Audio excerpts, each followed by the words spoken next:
अस्सलामुअलैकुम, मैं हूं अब्दुल बासित और आप देख रहे हैं मेरा YouTube channel Abi Khan chemistry. Today our lecture is lecture number 36 and this is about the sources of organic compounds. Sources of organic compounds में हम कोयल वाला टॉपिक जो है वो coal as a source of organic compounds, वो वाला topic हम कर चुके थे और आज करने जा रहे हैं petroleum, natural gas, plants and animals as sources of organic compounds. So let's start petroleum. Petroleum की common names है, कुछ common names of petroleum.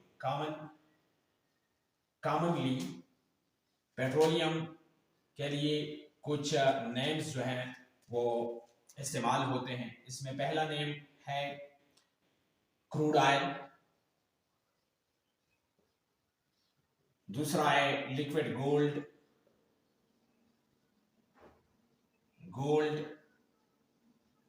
तीसरा है रॉक ऑयल,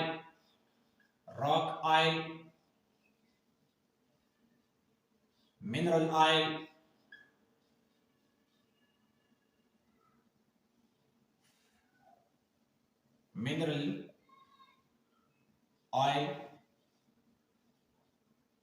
इसका स्पेलिंग में मिस्टेक हो तो आपने सही करना है। मिनरल ऑयल, और इसी के साथ साथ इस पेट्रोलियम को एक कॉमन नेम से पुकारा जाता है, जिसके लिए पेट्रोलियम के लिए ये कॉमन नेम्स हैं crude oil, liquid gold, rock oil and mineral oil.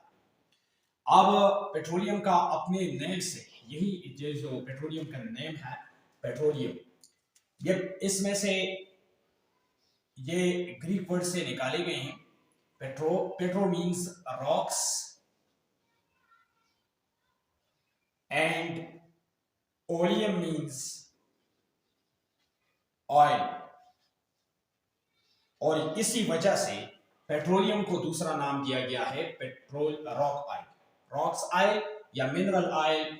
इसकी नेम की वजह से है क्योंकि ग्रीक में इसे कहते हैं पेट्रोलियम, और इसी जब कॉमन इंग्लिश में हम कन्वर्ट करते हैं तो इसे कहते हैं रॉक्स ऑयल या क्रूड ऑयल, ठीक है जी, या मिनरल ऑयल। और क्रूड हम कहते हैं crude mixture of different components को। तो ये पेट्रोलियम जो है यहाँ पर डिफरेंट किस्म के या मिक्सचर ऑफ डिफरेंट हाइड्रोकार्बन्स होते हैं या बहुत सारे केमिकल्स इसमें मौजूद होते हैं, इसी वजह से इसे क्रूड कहते हैं। और लिक्विड गोल्ड इसलिए कहा जाता है कि ये बहुत ज्यादा वैल्यूएबल है और इसकी वैल्यूएबिलिटी की वजह से या इसकी कीमती होने की वजह से इसे कहते हैं लिक्विड गोल्ड। अच्छा जी, इसके बाद जाते हैं colour of the petroleum.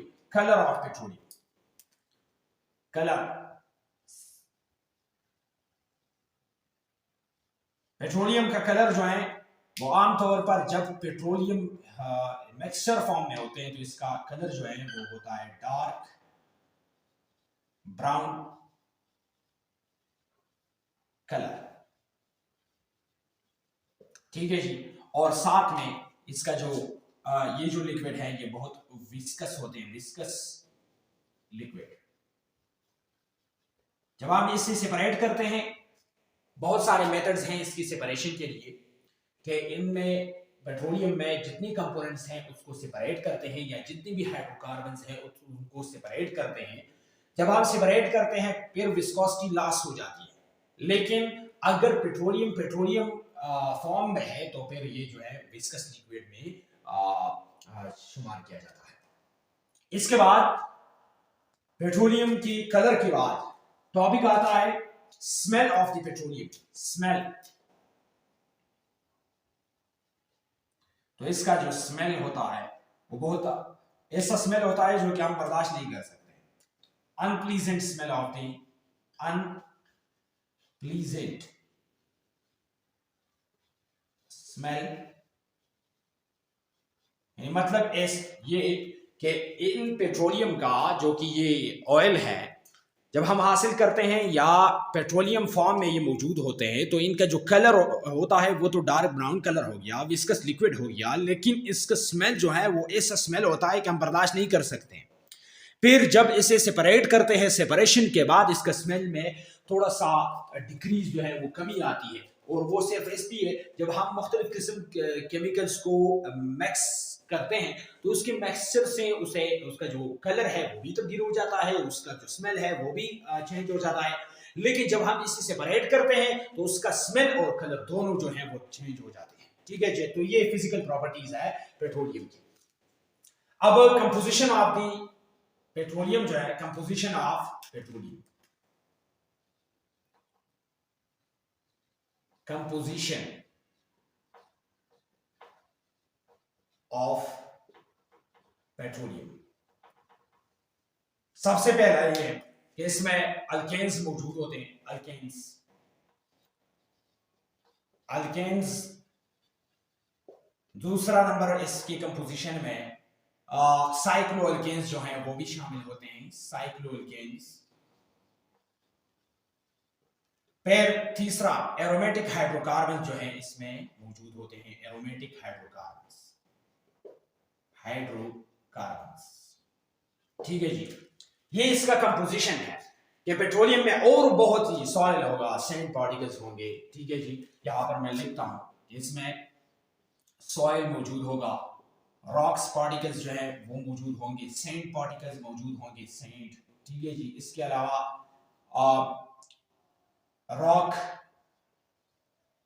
Rocks particles जो कि सेडिमेंट हम कहते हैं, पार्टिकल्स सेडिमेंट्स। ठीक है जी, वो सेडिमेंट्स भी इसमें मौजूद होते हैं, साल्ट्स भी मौजूद होते हैं इसमें, मुख्तलिफ किस्म के साल्ट्स जो है इसमें मौजूद होते हैं। लेकिन वो हमारे काम के नहीं, हमारा टॉपिक जो है यहाँ पर सोर्सेज ऑफ ऑर्गेनिक कंपाउंड्स है, तो हम ऑर्गेनिक कंपाउंड्स तक महदूद रहेंगे, इससे आगे नहीं जाएंगे। तो इसके कंपोजिशन में बहुत कुछ ऐसे भी होंगे जो कि हमारे इस्तेमाल के लिए नहीं है, या हम इस पेट्रोलियम उन पार्टिकल्स की वजह से या उन केमिकल की वजह से नहीं एक्सट्रैक्ट करते हैं, ना रिफाइन करते हैं।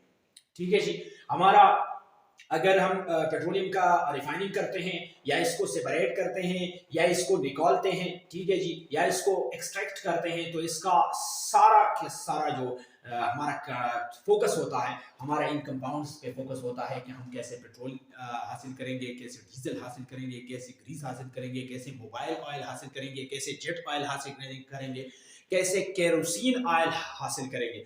तो इससे हम ये ऑर्गेनिक कंपाउंड जो है वो ऑब्टेन करते हैं, हमारा इससे कोई लेना देना नहीं होता है कि इसमें और कुछ शामिल है या नहीं, लेकिन कंपोजिशन में ये शामिल होता है। सॉइल भी होते हैं, सैंड पार्टिकल्स भी मौजूद होते हैं, रॉक्स पार्टिकल्स जो हैं वो भी मौजूद होते हैं, साल्ट्स भी मौजूद होते हैं, लेकिन हमारा उससे वाटर भी मौजूद होता है। ठीक है जी, लेकिन हमारा उससे कोई ताल्लुक नहीं है, हमारा सिर्फ ये है कि यहाँ पर कौन कौन से ऑर्गेनिक कंपाउंड जो है वो हमें मिलेंगे। तो अल्केन्स ये सबसे टॉप पे हैं कि अल्केन्स का मिकदार जो है वो ज्यादा होगा, साइक्लो अल्केन्स और एरोमेटिक हाइड्रोकार्बन जो है वो पेट्रोलियम में मौजूद होंगे। अच्छा जी, ये इसके अलावा ऐसे किस्म के ऑर्गेनिक कंपाउंड जो है वो मौजूद होंगे, ऐसे किस्म के ऑर्गेनिक कंपाउंड जो कि जिनमें ऑक्सीजन शामिल होगा, जिनमें नाइट्रोजन शामिल होगा, जिनमें सल्फर जो है वो भी शामिल होगा। ठीक है जी, तो ये अल्केन्स हाइड्रोकार्बन्स के अलावा ऐसे कंपाउंड्स भी मौजूद होंगे इन पेट्रोलियम में, ये इसकी कंपोजिशन है, पेट्रोलियम का कंपोजिशन, और इसमें ऐसे कंपाउंड्स भी शामिल होंगे जो कि जिनमें ऑक्सीजन पाया जाएगा, जिनमें नाइट्रोजन होगा, जिनमें सल्फर होगा। ठीक है जी, तो ये अदर कंपाउंड्स हैं, और उससे भी ये मैं भी ऑर्गेनिक कंपाउंड्स भी हो सकते हैं, इनऑर्गेनिक कंपाउंड्स भी हो सकते हैं, लेकिन यहाँ पर हम पेट्रोलियम से ज्यादा हम हाइड्रोकार्बन्स जो है वो हासिल कर सकते हैं। इसके अलावा थोड़े ट्रेस अमाउंट में अगर इनऑर्गेनिक कंपाउंड्स मौजूद हो या ऐसे कंपाउंड्स मौजूद हो जो कि डेरिवेटिव्स ऑफ हाइड्रोकार्बन्स हैं, लेकिन वो बहुत ट्रेस अमाउंट में मौजूद होंगे। ज्यादातर जो है पेट्रोलियम वो इसमें शामिल होगा, ये अल्केन्स, साइक्लो अल्केन्स और एरोमेटिक हाइड्रोकार्बन्स, ये कंपोजिशन होगा पेट्रोलियम। अब ये as a source of hydrocarbons या as a source of organic compounds कैसे हो गया? क्योंकि हम सोर्स उस चीज के लिए इस्तेमाल करते हैं कि जहां से हम ऑर्गेनिक कंपाउंड जो है वो ऑब्टेन कर सकें। यहां से इन पेट्रोलियम से हम अल्केन्स, मुख्तलिफ किस्म के अल्केन्स जो है, हाइयर अल्केन्स और लोअर अल्केन्स दोनों हासिल कर सकते हैं। Cycloalkanes, lower cycloalkanes और हाइयर साइक्लो अल्केन्स दोनों ऑब्टेन कर सकते हैं। एरोमेटिक हाइड्रोकार्बन जो है वो भी ऑब्टेन कर सकते हैं, और इसके अलावा डेरिवेटिव्स ऑफ हाइड्रोकार्बन जो है वो भी हासिल कर सकते हैं। तो इसीलिए पेट्रोलियम जो है ये as a source of organic compound use होता है। इसके बाद नेचुरल गैस आता है, नेचुरल गैस।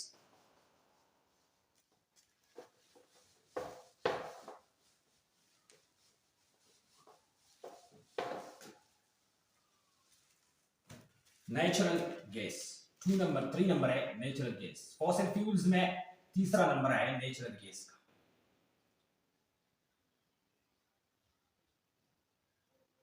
नेचुरल गैस में मिक्सचर ऑफ हाइड्रोकार्बन मौजूद होते हैं, मिक्सचर ऑफ हाइड्रोकार्बन, लेकिन इसका कंपोजिशन कुछ इस तरह है, मिक्सचर ऑफ हाइड्रोकार्बन इसमें मौजूद होंगे, लेकिन इसमें कौन से किस किस्म के हाइड्रोकार्बन मौजूद होंगे, तो इसका कंपोजिशन जो है वो टोटली डिपेंड करेगा लो बॉइलिंग पॉइंट वाले हाइड्रोकार्बन से। लो बॉइलिंग हाइड्रोकार्बन इसमें मौजूद होंगे, लो बॉइलिंग हाइड्रोकार्बन इसमें मौजूद होंगे। यह है composition of the natural gas का, कि नेचुरल गैस में मिक्सचर ऑफ हाइड्रोकार्बन मौजूद होंगे, लेकिन उन मिक्सचर ऑफ हाइड्रोकार्बन में वो हाइड्रोकार्बन मौजूद होंगे जिनके बॉइलिंग पॉइंट जो है वो कम होते हैं। अच्छा, लो बॉइलिंग हाइड्रोकार्बन में सबसे पहले आता है मीथेन CH4, फिर दूसरा आता है ईथेन C2H6 आता है, फिर तीसरा C3H8 आता है, और इसके बाद जो है C4H10 आता है। अब ये जो मेंबर है नेचुरल गैस में, ये जो मेंबर्स है, ये 4 members of the alkane homologous series, ये इन तमाम को हम कहते हैं नेचुरल गैस। बाज लोग समझते हैं कि मीथेन जो है ये नेचुरल गैस है, या नेचुरल गैस का कंपोजिशन में सिर्फ और सिर्फ मीथेन का रोल है, तो ये गलत बात है। नेचुरल गैस में ये तमाम 4 मेंबर्स जो है ये मौजूद होते हैं। मीथेन भी मौजूद होता है, ईथेन भी, प्रोपेन भी और ब्यूटेन भी, लेकिन इसका मीथेन का कंसंट्रेशन जो है वो बहुत ज्यादा होता है। इसी वजह से बाज़ औकात हम नेचुरल गैस को मीथेन गैस भी कहते हैं। ठीक है जी। इसका अमाउंट जो है, अमाउंट ये तकरीबन 89% जो है इसका कंसंट्रेशन, 89% मीथेन कंसंट्रेशन जो है वो नेचुरल गैस में मौजूद होता है। और इसके अलावा ये जो 3 है, ईथेन, प्रोपेन और ब्यूटेन, जो है ये कुल मिला के 11% बन जाते हैं। 11% नेचुरल गैस में ये 3 मौजूद होते हैं, और 89% on the basis of concentration methane मौजूद होता है। लेकिन ओवरऑल कंपोजिशन में ये तमाम मौजूद होते हैं, और इन तमाम को हम नेचुरल गैस कहते हैं। अगर हम इसे मीथेन का नाम देते हैं, तो मीथेन का नाम सिर्फ इसलिए देते हैं कि ये इसमें हायर कंसंट्रेशन जो है वो मीथेन का होता है, इसीलिए बाज़ औक़ात नेचुरल गैस को हम मीथेन गैस के नाम से जाना जाता है। अच्छा जी, इसके बाद ये वाले कंपाउंड जो है ये 4, ये गैसियस फॉर्म में होते हैं। ठीक है जी, गैसियस, ये नेचुरल गैस है तो गैस फॉर्म में ही होंगे, गैसियस फॉर्म में मौजूद होते हैं। ठीक है जी, ये लो बॉइलिंग पॉइंट वाले हाइड्रोकार्बन है। अब अगर इसमें हायर अल्केन्स मौजूद है, हायर अल्केन्स या हायर हाइड्रोकार्बन अगर इसमें मौजूद है, तो हायर हाइड्रोकार्बन जो है वो लिक्विड फॉर्म में मौजूद होंगे। हायर हाइड्रोकार्बन वो लिक्विड फॉर्म में होते हैं, और जो लो हाइड्रोकार्बन है या लो बॉइलिंग हाइड्रोकार्बन है वो गैस में मौजूद है। और ये गैस का प्रॉपर्टी है कि जिस सब्सटेंस का या जिस केमिकल का बॉइलिंग पॉइंट कम है, तो वो गैसियस स्टेट में ही मौजूद होगा, क्योंकि गैस का ये खासियत है, प्रॉपर्टी है कि उनके बॉइलिंग पॉइंट जो है वो अमूमन कम होते हैं।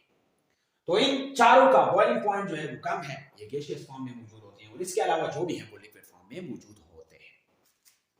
अच्छा जी, इसके बाद ये नेचुरल गैस है, और इसके बाद नेचुरल गैस के बाद प्लांट्स और animals as a fourth source of organic compound है, और ये आएगा, ये फॉसिल फ्यूल्स में नहीं आता। प्लांट्स और एनिमल्स दोनों, प्लांट्स प्लस एनिमल्स,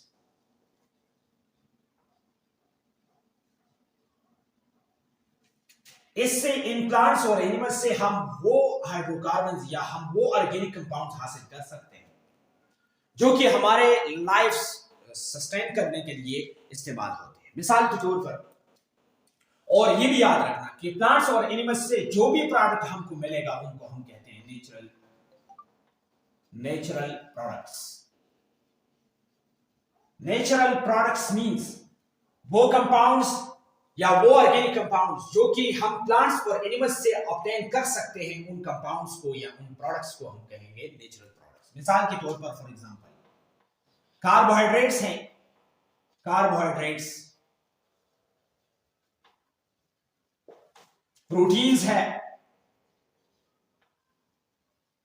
फैट्स हैं, ऑयल्स हैं, इसके अलावा विटामिन्स हैं, विटामिन्स, फाइबर्स हैं, या डाइज हैं, या इसके अलावा पेंट्स भी हो सकते हैं, पेंट्स हैं, रीजन्स हैं, या मेडिसिनल प्रोडक्ट्स हैं, मेडिसिनल प्रोडक्ट्स। वो मेडिसिनल प्रोडक्ट्स जो हैं वो नेचर में ऑर्गेनिक ही होते हैं, लेकिन हम इन प्लांट्स और एनिमल्स से हासिल कर सकते हैं मेडिसिनल प्रोडक्ट्स। कुछ ऐसे मेडिसिन हैं जो कि हम एनिमल्स से हासिल करते हैं, कुछ ऐसे मेडिसिन हैं जो कि हम या ड्रग्स हैं जो कि हम प्लांट से, मिसाल के तौर पर मैंने आपको एक नाम बताया था, मॉर्फिन।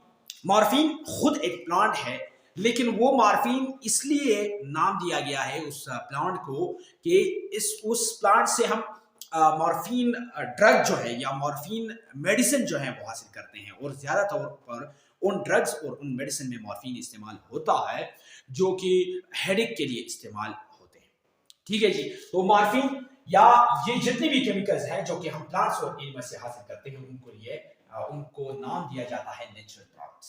और ये carbohydrates, proteins, fats, oils, vitamins, ये जो है ये हमारे लाइफ के लिए, ये या फाइबर्स हो गए, ये हम प्लांट्स और एनिमल्स से हासिल करते हैं, और ये है ऑर्गेनिक कंपाउंड्स, और हमारे लिए बहुत लाजमी है, बहुत इंपॉर्टेंट है, एसेंशियल न्यूट्रिएंट्स हैं जो कि हमारे लिविंग ऑर्गेनिजम्स के लिए, स्पेशली ह्यूमन बीइंग्स के लिए इंपॉर्टेंट या एसेंशियल न्यूट्रिएंट्स साबित होते हैं या उनकी ग्रोथ के लिए इस्तेमाल होते हैं। कार्बोहाइड्रेट्स में अगर मिसाल कार्बोहाइड्रेट्स का या प्रोटीन्स का, तो ये बिल्डिंग ब्लॉक्स हैं, ये बिल्डिंग ब्लॉक्स वाले न्यूट्रिएंट्स हैं, ऐसे न्यूट्रिएंट्स जिससे हमारे बॉडी जो है, बॉडी का ग्रोथ हो जाता है।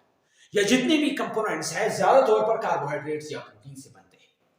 तो ये है ऑर्गेनिक कंपाउंड्स, बायो एलिमेंट्स हैं, बायो मॉलिक्यूल्स हैं, ये तमाम बायो मॉलिक्यूल्स हैं, ठीक है, या नेचुरल प्रोडक्ट्स हैं, लेकिन इनको हम हासिल करते हैं प्लांट्स और एनिमल्स से।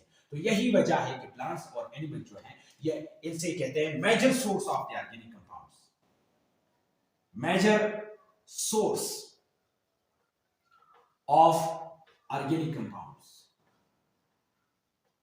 Organic compounds. ये ऑर्गेनिक कंपाउंड्स का बहुत बड़ा सोर्स है, बहुत इंपॉर्टेंट सोर्स है, एसेंशियल सोर्स है। अगर प्लांट्स और एनिमल्स को हम इग्नोर करें, ठीक है जी, इस पे साइड पे रखें और सिर्फ पेट्रोलियम की तरफ जाए कि पेट्रोलियम जो है वो भी as the big source of organic compound या huge source of organic compounds, तो ये बात गलत है, क्योंकि पेट्रोलियम से हम कुछ तो ऑर्गेनिक कंपाउंड्स हासिल करते हैं, लेकिन ज्यादातर नेचुरल प्रोडक्ट्स या ऑर्गेनिक कंपाउंड जो है ये हम एनिमल्स और प्लांट्स से हासिल करते हैं। तो इसीलिए इसे कहते हैं major source of the organic compounds. Plants और एनिमल्स दोनों ऑर्गेनिक कंपाउंड्स के लिए ह्यूज सोर्स है उनका, या ऑर्गेनिक कंपाउंड्स हम इन ही प्लांट्स और एनिमल्स से हासिल करते हैं। तो ये था हमारा आज का topic. Thank you so much and best of luck till the next lecture.